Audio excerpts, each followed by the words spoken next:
20-second delay, and I need to pull everything up. So bear with me as I get everything in order and make sure everything is as it should be.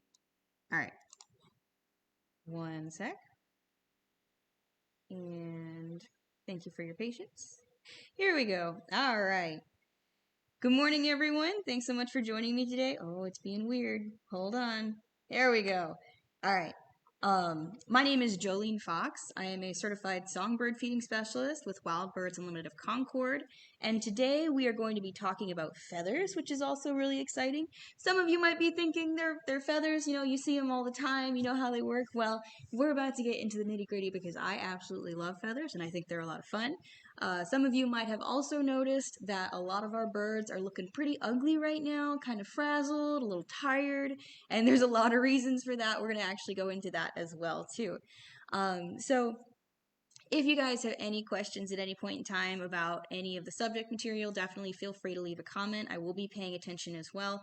Hope you're all having a good morning and plans for a great day. So with that, we're going to go ahead and get started. So before we can talk about feathers today, we have to talk about feathers back in the beginning, where actually it turns out that a lot of dinosaurs did have feathers of some kind, which there was a whole issue when people figured out that the T-Rex had some feathers, because they're like, but it looks so intimidating now. But honestly, if you took the skeletons of a lot of animals that we have today and they were imprinted as fossils, there's a lot of leeway as to what people could think they would look like. So anyways, these earlier feathers were actually very small as far as we know right now with the technology that we have. And they were primarily used for display or camouflage. The first fossilized specimen that actually showed any type of feather coverage like the birds we have today was something called Archeopteryx. There's been quite a few individual fossils of this specimen found, but it was the first link in between the flight that we're used to seeing today, which is really exciting. So once this was kind of figured out, there are a lot of hypotheses thrown around, and right now there's two primarily that talk about how feathers came to be for the most part. And so we have an arboreal hypothesis and a terrestrial hypothesis. The arboreal hypothesis talks about the early tree-dwelling species, similar to like flying squirrels in the sense of how they kind of glided, but basically they lived in the trees and they would glide from tree to tree. Over time, this kind of evolved into stronger feathers and stronger abilities for flight. This is the one a lot of people think is probably what it is, but nobody's certain yet at this point. The terrestrial hypothesis is kind of the opposite, where they were ground-dwelling species, and chances are originally a prey species that, as they tried to run from predators, think of like ostriches and other things where they were very good at running, but sometimes they needed help with keeping balance. So they'd kind of flap their wings a little bit and kind of steady themselves, and eventually kind of evolved to produce those kinds of feathers that we see today. Regardless of which hypothesis it actually is, or if it's something else entirely, the feathers that we have today, or not we have, but birds have 5 distinct purposes. Flight obviously is a big one, but with this also, they're able to insulate and keep warm, provides great defense against predators. Also, fantastic options of display and camouflage as well, too, depending on the species. Not all individuals have the same purposes. Sometimes they focus more on camouflage, sometimes they focus more on display or insulation. So it all depends on the individuals. So, feathers themselves are actually pretty intricate and they're really cool. They're made of keratin, which is the same thing as our hair or our fingernails, and have 5 larger parts. There's, of course, smaller microscopic things, but these are what we're going to focus on today. The calamus is that basically hollow quill. If you've ever seen people writing with feathers, that's the part that they're writing with. When it solidifies as it goes up to the tip of the feather, that is called the rachis. I guess you can kind of consider that the spine of the feather. When you look at the outer part, or the part that most people kind of consist of as the feather, this entire side or section is known as the vein. When you actually look at this illustration here and you get into the nitty-gritty of that vein, you'll find that there are actually individual basically strands of that feathers called a barb, and from each barb extends barbules, which basically have little hooks on them that interlock and hold on to each other. So that's why if you ever pick up a feather on the ground, they have that kind of solid aspects to themselves, and they don't just kind of flake apart. They're held together by those hooks, which is actually really really cool. So think of it like a zipper in that sense. Feathers themselves also have different methods of coloration in that sense. I'm not going to spend too much time on it, but basically the two types are pigmentation versus structural coloration. So pigmentation is when the bird's body is able to automatically produce these colors. So like browns are a big one, browns and blacks, or they ingest food that allows them to change their colors. So cardinals eat food that allow them to turn a little bit more red. If you think of flamingos, they eat a lot of shrimp that turns them pink. It's that kind of same process. So it's either completely natural or it's something that they ingest on purpose to give them that coloration. Or it's structural coloration.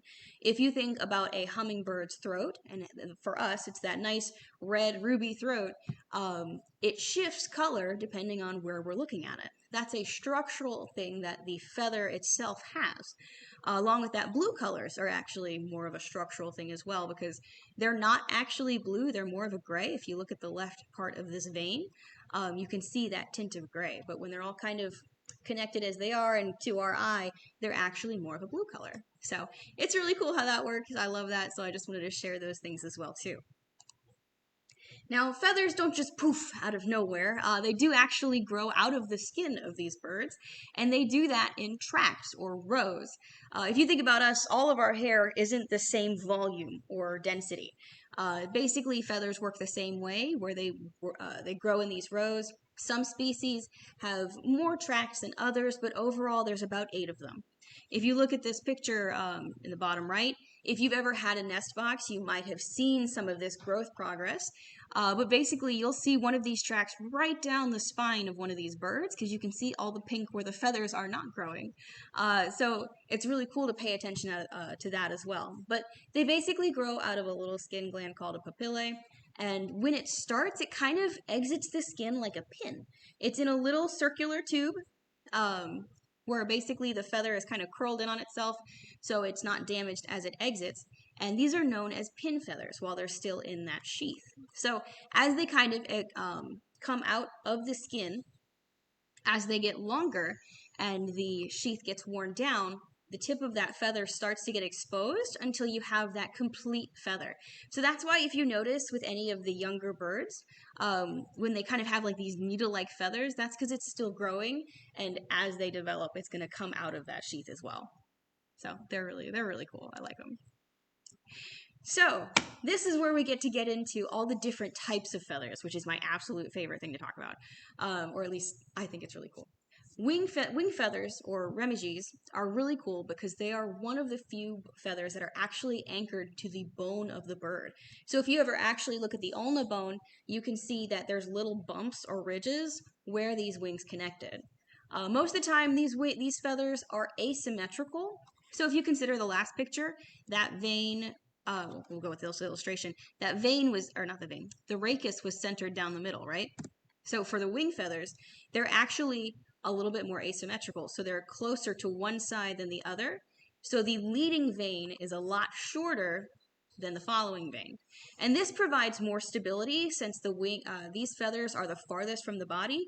The more stiff they are, the less kind of turning and less flexibility you'll have in the air, which will be very helpful. Wing feathers can be broken down into 3 different types: primaries, secondaries, and tertiaries.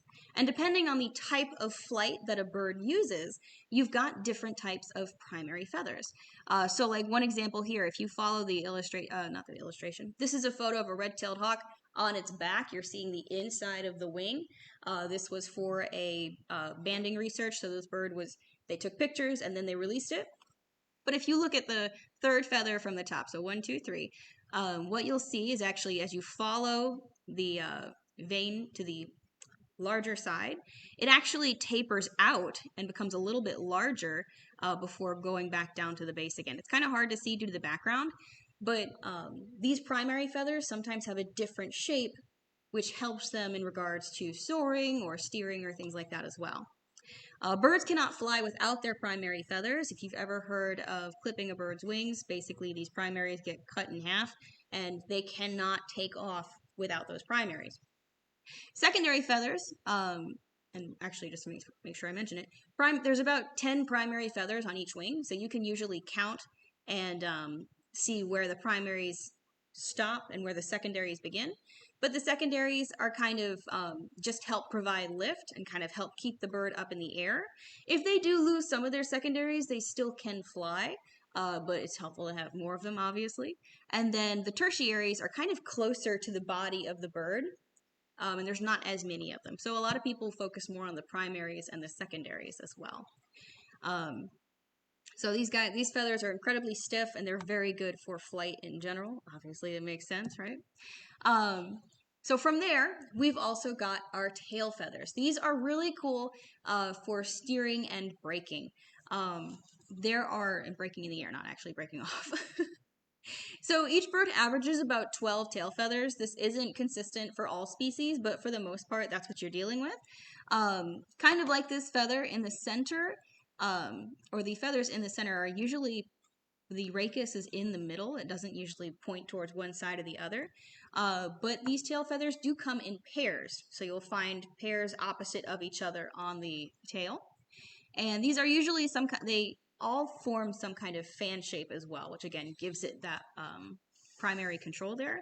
But what you'll notice is as you go towards the outer feathers of the bird, you do start to get that asymmetry that the wing feathers also receive. So you'll know it's hard to see because the feathers are darker here, but basically as you follow this middle feather, the rachis is more in the middle, but then kind of as you go out, it starts to stay towards the edge of one of them as well.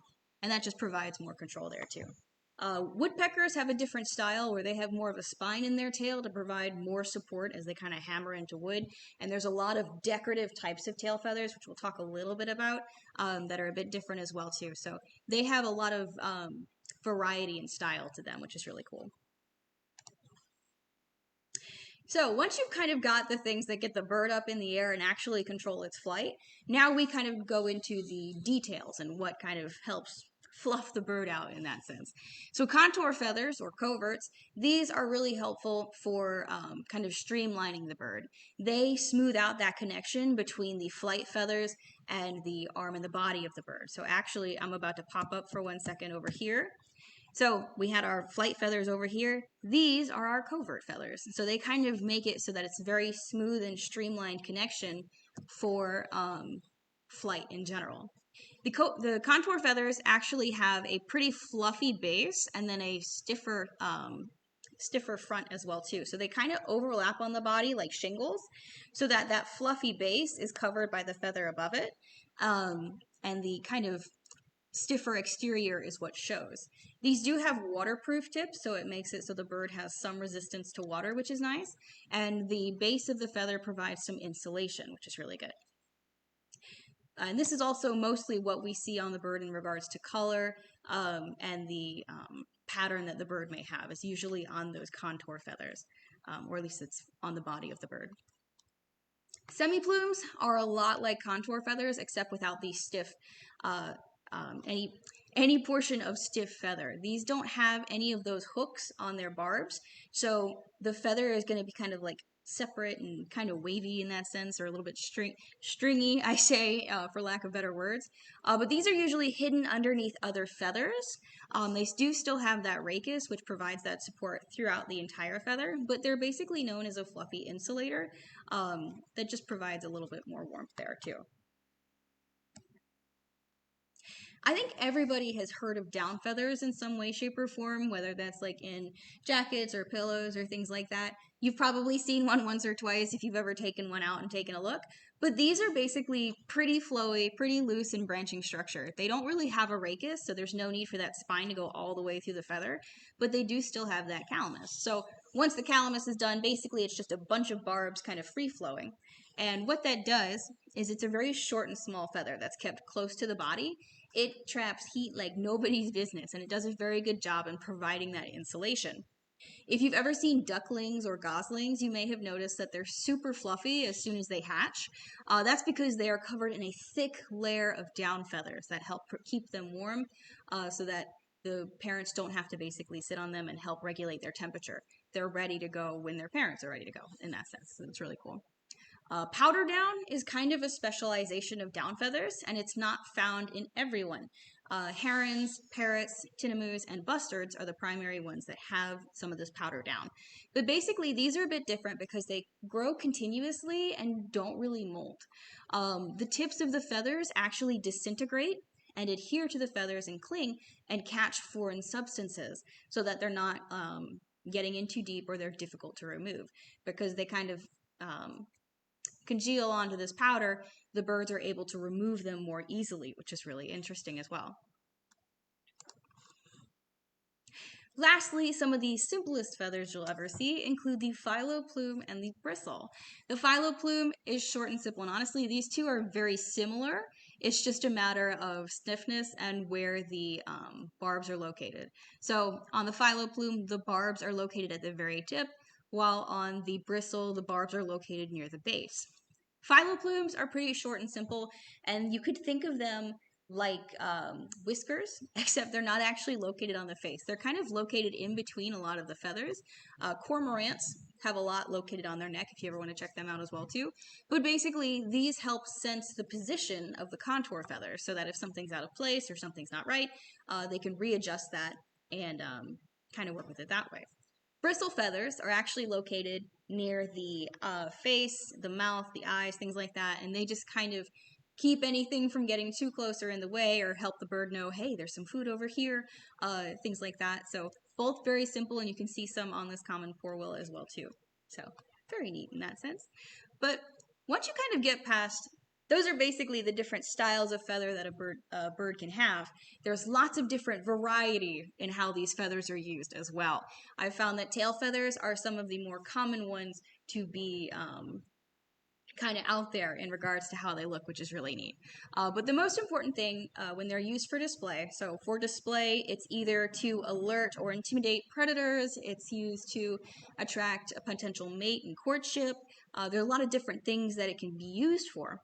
But the most important thing, especially with courtship, is that these feathers are maintained in a good style. If the feathers look kind of scrappy or some of it's missing, it's not going to be seen as good quality to potential mates.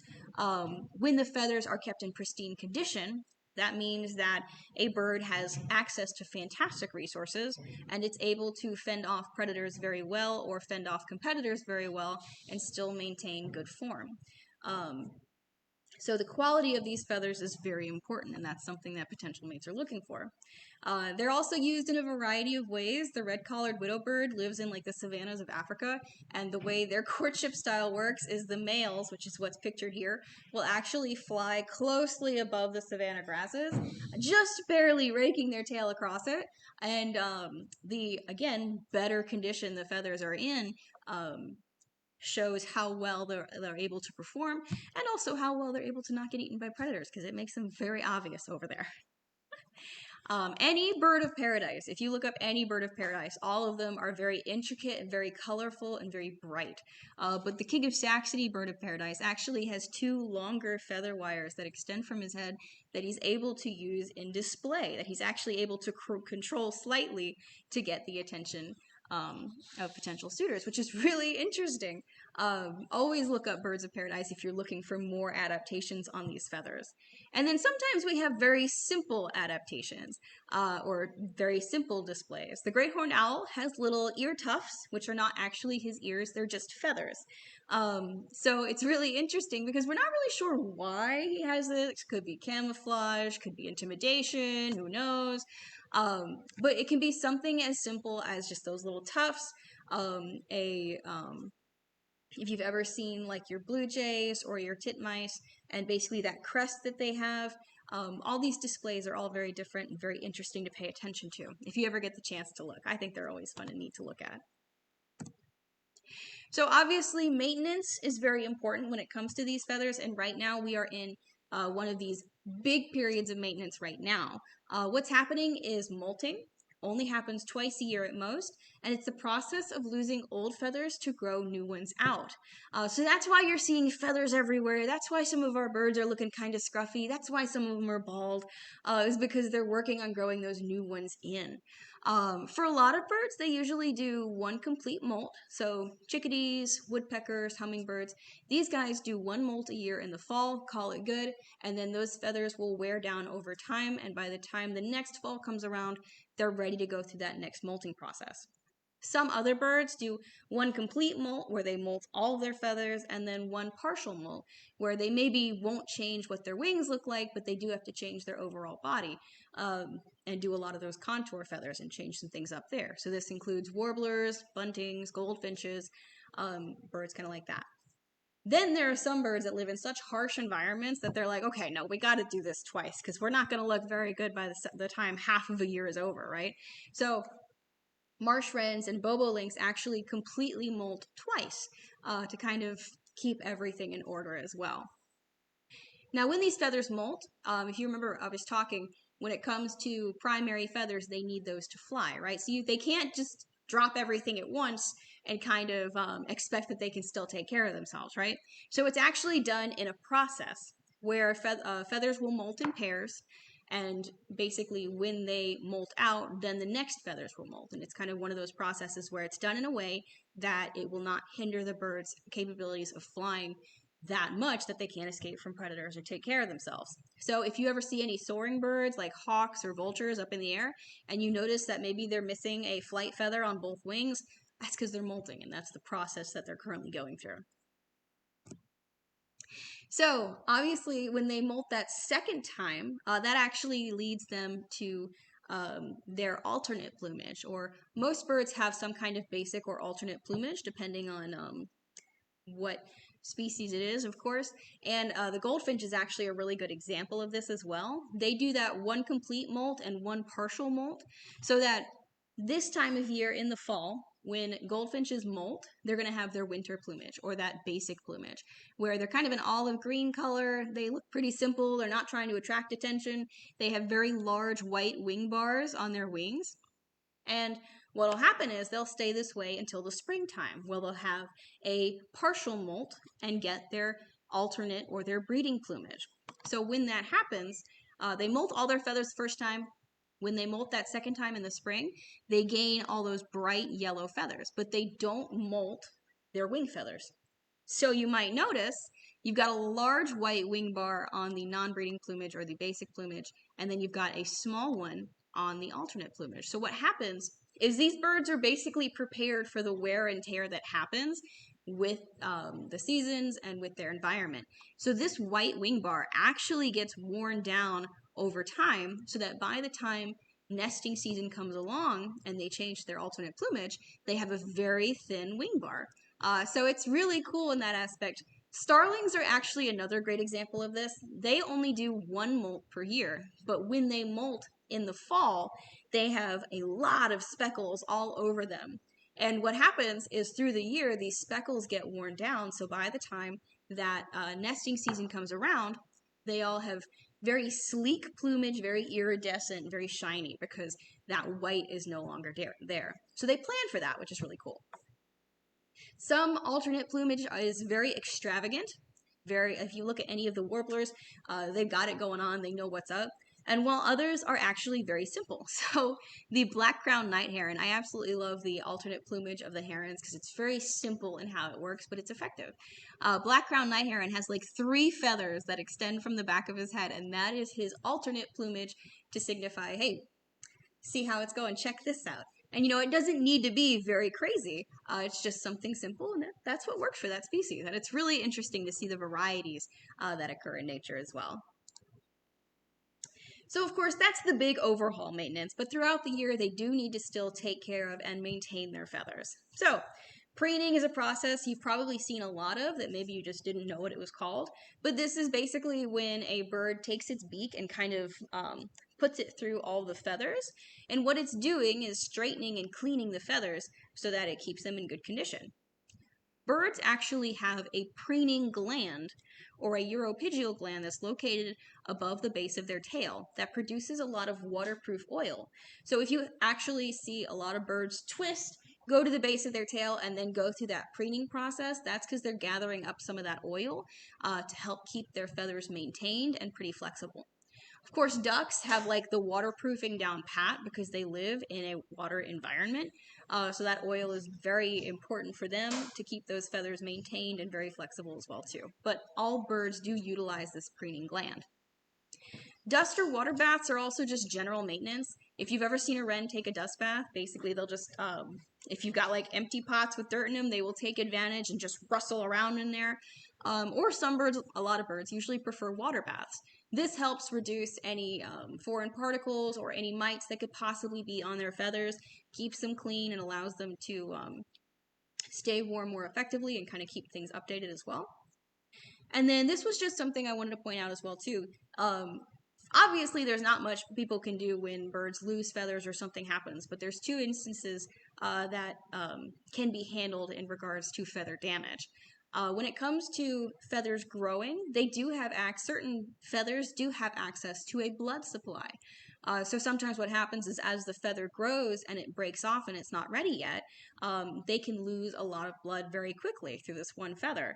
So it's important to kind of close up that feather. I think cornstarch or other powders that basically stop the bleeding very quickly are really good options.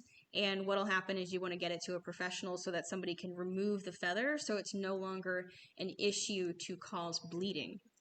So that's always something if you happen to find a down bird and he's losing a lot of blood and you notice it's from a feather, that is actually a thing that happens. So just make sure you kind of clamp it shut and get a professional to remove that feather. For those involved in falconry or specific rehabilitation facilities, there is such a thing known as imping or splicing a feather.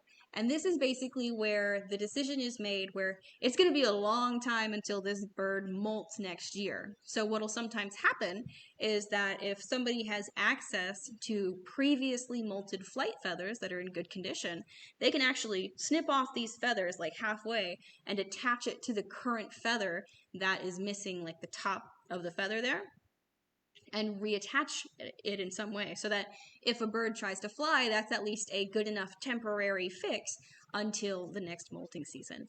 So those are just some interesting facts I wanted to share with you there as well too. So with that, for bearing with me once again, I do have a coupon for you guys. It's a $5 off 25 coupon code for any of our customers. The code is FEATHER. It's only available today, either in-store or phone order. So just give us a call if you can't make it in. We can make that happen. It's not a problem there. There is a second viewing of this presentation in store at 11. So if you know anybody that'll be in the area that you think might be interested, you can send them this way as well too. These are all my sources. I also listed some of them in the description of the video as well. If you're more interested to see some of these details, don't forget to check out those birds of paradise because they are really interesting.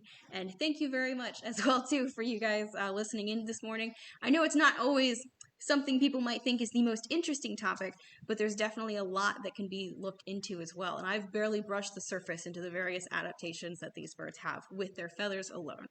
So thank you very much once again for joining me, and I hope you guys have a wonderful day and a great weekend. See you next time.